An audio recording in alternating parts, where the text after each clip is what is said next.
约伯记42章第1节到第6节，第10节到17节。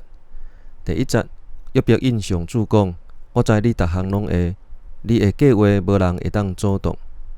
你问，什么人用无知的话，互我的旨意雾无明？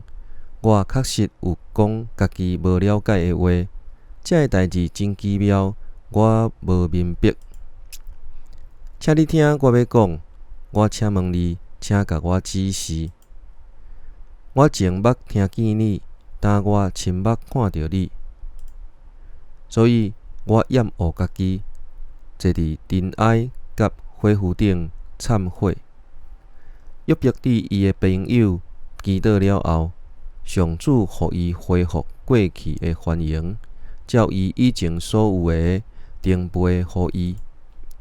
迄时，伊的兄弟姊妹甲以前熟悉的人，拢来看伊，伫伊的厝做伙食饭。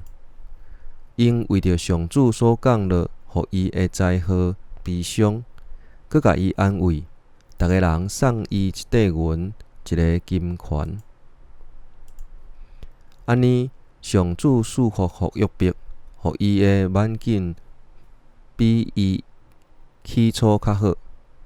伊有羊14000，骆驼6000，牛1000对，牛母1000。伊阁有7个囝，3个查某囝。伊甲大查某囝号名叫做亚米麦，第2个叫做基西亚，第3个叫做基连哈卜。全地找无亲像约伯的查某囝遐尼水的女子。约伯互遮个查某囝甲伊的兄弟平平得到财产。后来，约伯阁食140岁，看到伊的囝、伊的孙到4代。最后，约伯食长岁寿，年老才死。